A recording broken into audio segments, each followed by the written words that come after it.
This is Tom Dillon, the Lifetime Liberal, and today is Friday, November 18th, 2016, and the title of this rant will be from Dr. Paul Krugman's article in the New York Times of the same day, The Medicare Killers. So we're barely 10 days in to the Trump, we won't call it administration yet, but we can already see that the bait and switch of Trump is on. So I want to talk about three things real quick. Is that Social Security, Medicaid, Medicare. Trump, very adamant during a number of sessions, a number of times in the campaign, I will not cut these programs. You know, that he wants to increase them. He did that to minimum wage too. We'll see what happens on that one. So we have Social Security, Medicare, and Medicaid. Now with Medicaid, let's go back to Social Security. Right now on his transition team, the lead transition person in charge of Social Security is a lobbyist. Remember, he was going to get rid of all lobbyists. Is a lobbyist who basically wants to privatize Social Security.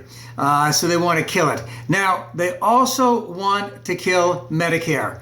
Now, how are they going to kill Medicare? Medicare, the senior insurance for seniors. Why did that even come out in being? Because seniors were living a little bit longer and seniors couldn't get insurance in the private marketplace. So they were dying of things because they didn't have enough money and because there wasn't insurance around for them to buy. And so Congress created Medicare for people over 65 because insurance won't cover you after that point in time. So how do they want to kill it? Well, they want to tell you how great it's going to be because what they're going to do is they're going to give vouchers out to the states. The states give the vouchers to the individuals. It gives them a certain amount of money. And with that certain amount of money, they can work with the magic of the marketplace and buy their insurance.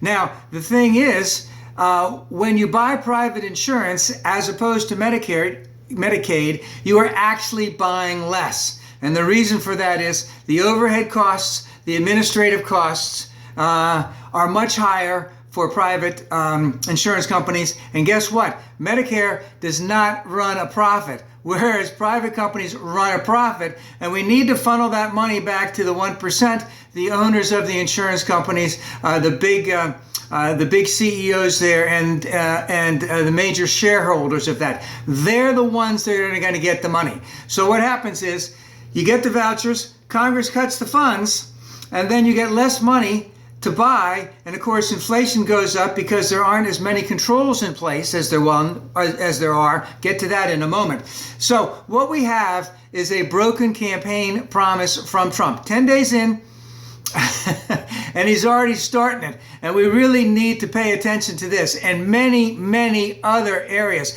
And just go into a quick thing. When someone tells you who they are, you better believe them. So Trump has already hired Steve Bannon, a known white supremacist, as someone there in the White House working on policy. Jeff Sessions, a known racist, being Attorney General. And I can't remember, was it Michael Flynn, who a general who is going to be head of national security? I can't remember the exact thing. Who's a known Islamophobe. So he's got some real haters in there, so be wary. This is what's going to be happening day in and day out. So what we have by Trump, again, an incredible broken promise. And why is it such an important broken promise? It's because Trump was going after and got that white working class vote. And right now, the people who are on Medicare the most, because they're the greatest portion of people who are over 65, is that white working class. So he's screwing them already.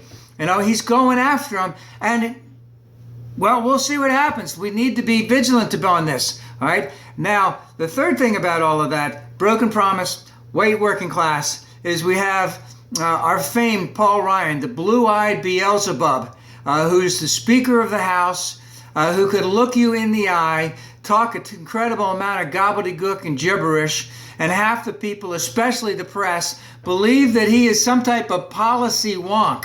No, he's not. He believes in the Old Testament. He doesn't believe in the New Testament because the Old Testament is thou shalt not. Of course, it does say in the Old Testament, honor thy father and thy mother. But it says in the New Testament, which is directly from Jesus, is blessed are the poor.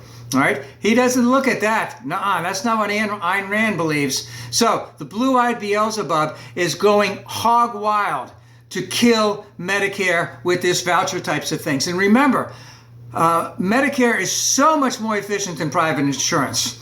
And that, because of that funny little bill that was passed by Obama, the Affordable Care Act, Obamacare, has shown that the Affordable Care Act has helped keep Medicare costs down, where their increases, average increase from 2010 to 2015 was 1.4%. Now remember, during the Clinton administration and in terms of the Bush administration, medical costs were going up faster than inflation, and in many cases double the amount of inflation, up to 10% per year. So they have significantly cut costs, and of course, as part of all that, they want to get rid of Obamacare too.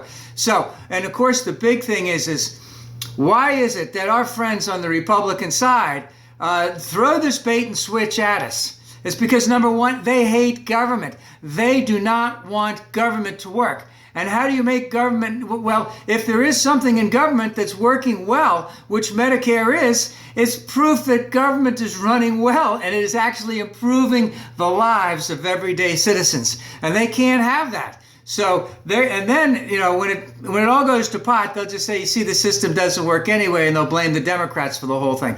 But all that being said, they hate government.